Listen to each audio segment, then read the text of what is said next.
और जब यह चरण रखे जाते हैं तो एक चरण जब आगे आता है तो दूसरा चरण पीछे रहता है, फिर पीछे वाला आगे आता है, दूसरा पीछे हो जाता है। यह जो क्रम से जैसे मनुष्य का विहार होता है, गमन होता है, यह प्रक्रिया तो उसी तरह की होती है, लेकिन इसमें बहुत विशेषता देवों के द्वारा दिखाई दी जाती है। और वो क्या विशेषता होती है? वो ये होती है कि जैसे जैसे भगवान का एक एक कदम, एक एक चरण आगे आगे आता है, उस एक चरण के नीचे 2 से 25 कमलों की रचना हो जाती है। कितने? 225। समझ आ रहा है? इतनी कमलों की रचना हो जाती है। चाहे वो भगवान के चरण आदिनाथ भगवान के हों, और चाहे वो तीर्थंकर महावीर भगवान के हों, चाहे बड़ी अवगाहना वाले हों, चाहे छोटी अवगाहना वाले हों, लेकिन संख्या तो इतनी रहेगी। साइज अलग अलग हो सकता है। जब तीर्थंकर आदिनाथ के चरण होंगे तो उनके कमलों का साइज बड़ा बनाना पड़ेगा, कई गुना बड़ा बनाना पड़ेगा। और महावीर भगवान के चरण होंगे तो उनके कमल का साइज छोटा अपने आप होगा ही। ऐसा नहीं कि जो महावीर भगवान के नीचे कमल रखे हैं वही भगवान आदिनाथ के नीचे रख देंगे तो 225 उनके ही चरण में एक ही जगह पर शामिल हो जाएंगे। नाप ले जाने की जरूरत नहीं पड़ती है, वहां आकर के सब नप जाता है। समझ आ रहा है?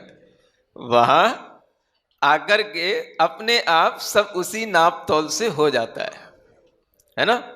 हर चीज नाप तौल से ही होती है। समव शरण में भी जैसे आपको बताया था अशोक वृक्ष होता है। समझ आ रहा है?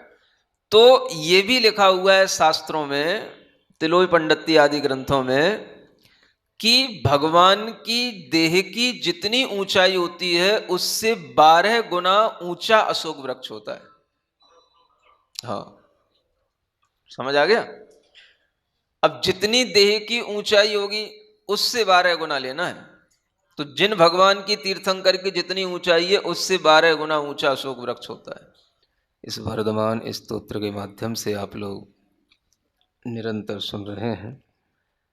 तीर्थंकर प्रभु के अतिशयों का वर्णन चल रहा है, और उसी क्रम में कल आपने भगवान जब विहार करते हैं तो किस अतिशय के माध्यम से उनका पद विहार होता है यह सुना था। आज भगवान का जब समव शरण में बैठना होता है तो उस समय पर उस समव शरण में क्या कुछ विशेषताएं होती हैं, और समव शरण में जो प्रमुख ऐसी कौन सी आकर्षक चीज़ होती है जो सभी श्रोताओं का मन उनकी ओर ले जाती है और सभी श्रोता मंत्रमुग्ध होकर के उनको सुनते हैं, उनको देखते हैं। उसी का वर्णन यहाँ इस काव्य में किया जा रहा है। काव्य नंबर 39। दिव्यध्वनिर्वहति यस्तु मुखारविन्दा दर्धं च तस्य खलु मागधजाति देवा दूरं तु वीरसहजेन विसर्पयन्ति मैत्रीं मिथ सदसि भूरि विभावयन्ति। आप मुख कमल से हे भगवन दिव्य ध्वनि जो खिरती है, मागध जाति देव से आधी वही दूर तक जाती है। इसीलिए वह अर्धमागधी लाती सुख कर भाती, तथा परस्पर में मैत्री भी जीवों में देखी जाती। यह मित्रवर्धक स्तुति है। क्या लिखा? भगवान की दिव्य ध्वनि जहाँ होती है उस समौशरण का वातावरण इतना प्रेममय होता है, इतना मैत्री भाव से परिपूर्ण होता है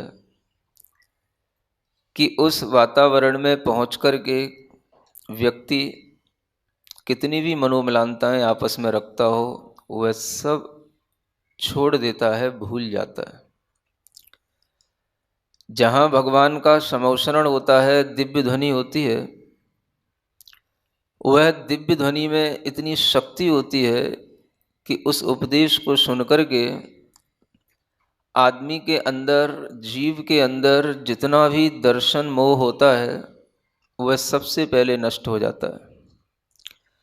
सभी प्रकार का मिथ्यात्व छूट जाता है और कषायों के बंध ढीले पड़ने लग जाते हैं। दिव्य ध्वनि के विषय में बहुत से लोग बहुत प्रकार की शंकाएं भी रखते हैं और बहुत से लोगों को यह जिज्ञासा बनी रहती है कि यह दिव्य ध्वनि कहाँ से खिरती है। भगवान के मुख से खिरती है कि हृदय से खिरती है कि सर्वांग से खिरती है, ऐसी भी एक जिज्ञासा लोगों के अंदर बनी रहती है। अक्सर लोग पूछा भी करते हैं। भगवान की यह जो दिव्य ध्वनि है यह दिव्य वाणी कहलाती है और वाणी का संबंध हमारे मुख से होता है। वचन रचना, वाक्य रचना मुख से ही हमेशा हुआ करती है। इसलिए हमें यह ध्यान में रखना चाहिए कि भगवान की वाणी भगवान के मुख से ही खिरती है। सर्वांग से कोई दिव्य वाणी निकलने का कोई भी उपदेश इस तरह से उपलब्ध नहीं होता। आचार्य कुंदकुंद देव ने कहा है, समण मुहग्गद मट्ठम। श्रमण यानी तीर्थंकर भगवान, उनके मुख से मुहग्गद, उनके मुख से निकला हुआ जो अर्थ है वह हमको प्राप्त होता है। यानी भगवान के मुख से ही हमेशा वाणी निकलती है और वह वाणी अनेक अनेक रूपों में अनेक अनेक श्रोताओं के भाषा के अनुसार उनके पास तक पहुंच जाती है। आप लोग सुना करते होंगे, पूजा में भी आप लोग पढ़ते होंगे, जिनकी ध्वनि है ओंकार रूप। फिर आगे क्या बोलते हो? निरअक्षर में महिमा अनूप। फिर आगे 10 अष्ट महा भाषा समेत लघु भाषा 7 शतक सुचेत है। क्या है? जिनकी ध्वनि है ओंकार रूप। ध्वनि ओंकार रूप होती है और यह ओंकार रूप ध्वनि केवल ऐसा नहीं समझना चाहिए कि इसमें कोई अक्षर नहीं होते हैं। जब हम ये जिनवाणी की पूजा के इन वाक्यों को पढ़ते हैं तो आगे की लाइन में क्या लिखा रहता है? निरअक्षरमय, ऐसी लिखा रहता है। जिनकी ध्वनि है ओंकार रूप, निरअक्षरमय महिमा अनूप। तो पूजा करने वाले भव्य जीव, सीधे साधे भोले भाले जीव, जिन्हें कोई और भी ग्रंथ कभी ना पढ़ने को मिले तो कम से कम पूजा तो पढ़ ही लेते हैं और हम समझते हैं ये देव शास्त्र गुरु की पूजा तो सबकी जबान पर रहती है। तो सबके अंदर एक अभिप्राय पैदा हो जाता है कि भगवान की वाणी में अक्षर नहीं होते हैं, निरक्षरी भाषा होती है। ऐसा ही हो जाता ना, आप लोग भी ऐसे ही सीखे होगे, ऐसा ही सबके दिमाग में होगा कि भगवान की वाणी निरक्षरी रहती है, माने उसमें अक्षर ही नहीं होते हैं। अब आप ये विचार करें, जब भगवान की वाणी में अक्षर ही नहीं होंगे तो हम लोगों को भगवान की वाणी कैसे समझ में आएगी? जब भगवान की वाणी में कोई भाषा ही नहीं होगी, कोई अक्षर ही नहीं होंगे, तो वो हम लोगों के कान में प्रवेश करने के बाद में उस वाणी की अक्षरों का जो हमें ज्ञान होता है वो हमें कैसे होगा?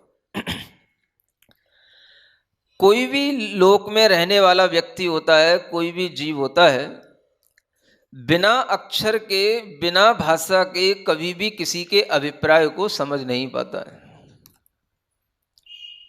समझ आ रहा है?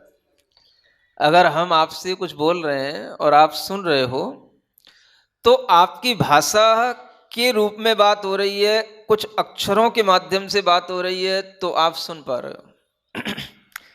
अगर यहाँ पर बैठे हुए लोगों के सामने अगर हम कोई मराठी या कन्नड़ी भाषा में बात करने लग जाएं, तो उन अक्षरों का आपको कोई ज्ञान नहीं होने से आपको कोई भी लाभ उत्पन्न नहीं हो पाएगा। भगवान की वाणी को अगर हम एकांत रूप से निरक्षरमयी मान लेंगे तो कभी भी भगवान की वाणी से हमारे अंदर ज्ञान उत्पन्न नहीं हो सकता। इसलिए जो लोग पूजा करते हैं वो लोग थोड़ा सा और अपना ज्ञान बढ़ाने की कोशिश करें। भगवान की वाणी निरक्षरमय भी होती है और अक्षरमय भी होती है, ऐसा जानना। आचार्य वीरसेन महाराज ने धवल आदि सिद्धांत ग्रंथों में लिखा है कि भगवान की दिव्य वाणी सब भाषा स्वरूपा, सभी भाषा रूप होती है। और फिर वो आगे लिखते हैं अक्षरा निक्षर निपन्ना, अक्षर और अनक्षर इन दोनों से बनी हुई होती है। माने भगवान की वाणी में अक्षर भी होते हैं, एकांत रूप से निरक्षरी वाणी नहीं होती है। और आचार्य जिनसेन महाराज जी ने आदि पुराण में लिखा है कि अगर हम भगवान की वाणी को निरक्षरी मान लेंगे तो कभी भी भगवान की वाणी से हमारे अंदर कोई भी ज्ञान उत्पन्न हो ही नहीं सकता है। साक्षर एव च वर्ण समूहात नैव विनार्थ गतिर जगति स्यात्। यह जिनसेन महाराज ने आदि पुराण में ये लाइनें लिखी हैं कि वह वाणी साक्षर एव, ऐसा लिखा है। एव का मतलब होता है जब हम किसी चीज पर जोर डालते हैं, फॉर एम्फेसिस, किसी चीज को निश्चित रूप से, स्पष्ट रूप से कहने के लिए हम एव का प्रयोग करते हैं। तो आचार्य जिनसेन महाराज के शब्दों में साक्षर एव, वह वाणी कैसी है? साक्षर ही है। समझ आ रहा है? तो आपको यह समझना है कि भगवान की वाणी में अक्षर होते हैं, वर्ण समूहात, वर्णों के समूह होते हैं, और बिना वर्णों के समूह आचार्य कहते हैं कि इस जगत में कोई गति हो ही नहीं सकती, माने कुछ भी ज्ञान हो ही नहीं सकता। बिना अक्षरों के किसी को क्या ज्ञान होगा? ये सोचने की बात है। तो हर व्यक्ति के दिमाग में भगवान की वाणी के प्रति एक स्पष्ट धारणा ये रहनी चाहिए कि भगवान की वाणी में अक्षर भी होते हैं और अक्षरों का ही हमको ज्ञान होता है, इसलिए भगवान की वाणी अक्षरमयी ही होती है। फिर भी उस वाणी में कुछ अनक्षर रूप भी हमें दिखाई देता है, क्योंकि जो ध्वन्यात्मक होता है, जिसमें कि बहुत सारी भाषाओं का समूह एक साथ जब बोलने में आता है, तो वह अनक्षर रूप से ही संभव है, अक्षर रूप से संभव नहीं है। एक भाषा में बात करेंगे तो संभव है कि हम एक अक्षरों का आलंबन लेकर के, एक तरह की हिंदी भाषा में बात कर रहे हैं तो हिंदी की ही अक्षरों का आलंबन लेकर के हम बात करेंगे तो वो एक भाषा में बात होगी। तो भगवान की वाणी में एक भाषा के भी अक्षर होते हैं और अनेक भाषा के भी अक्षर होते हैं। तो जब अनेक भाषा के अक्षर एक साथ जुड़ जाते हैं तो वह एक ध्वन्यात्मक रूप ले लेती है। ध्वन्यात्मक होने के कारण से वह भाषा अनक्षरात्मक कहलाती है, वह वाणी अनक्षरात्मक कहलाती है, क्योंकि वह ध्वनि रूप में एक साथ सभी भाषाओं को बोलने वाली होती है, लेकिन उसमें हर एक भाषा का अलग अलग अक्षरों का समावेश होता है, वर्ण विन्यास होता है, पद होते हैं, और अगर कभी भी वाक्य रचना ना हो तो आप कभी भी किसी चीज को सही ढंग से समझ नहीं सकते हो। समझ रहे? और वाक्य रचना पढ़ा लिखा व्यक्ति कर सकता है। क्या समझ आ रहा है? निरक्षर व्यक्ति वाक्य रचना कैसे करेगा? अगर हम यूं कह लें कि भगवान की वाणी में अक्षर नहीं होते और वाक्य रचना भी नहीं होती, तो इसका मतलब फिर आप क्या समझोगे कि भगवान बहुत ज्ञानी है? क्या समझ आ रहा है? भगवान का ज्ञान अगर हम इस रूप में स्वीकार करते हैं कि भगवान को सभी विद्याओं का ज्ञान है, केवल ज्ञान के अतिशय में एक अतिशय आता है सर्व विद्येश्वरता, सभी विद्याओं के वो ईश्वर हो गए हैं, सभी भाषाओं का सभी प्रकार का उनके अंदर ज्ञान है, तो जिसके अंदर इतना ज्ञान होगा वो निरक्षर भाषा कैसे बोलेगा? और उनकी वाक्य रचना से ही तो हमें समझ में आएगा कि भगवान कैसा बोल रहे हैं। तो भगवान की वाणी अक्षर स्वरूप होती है, अनक्षर स्वरूप भी होती है। अनक्षर इसलिए क्योंकि उसमें अनेक भाषाओं का मेल है, और अक्षर इसलिए क्योंकि वो पर्टिकुलर किसी भी एक भाषा में अगर कोई सुनने वाला होता है तो उसको भी उस वाणी का बिल्कुल वाक्य रचना के अनुसार वह वाणी सुनने समझने में आती है।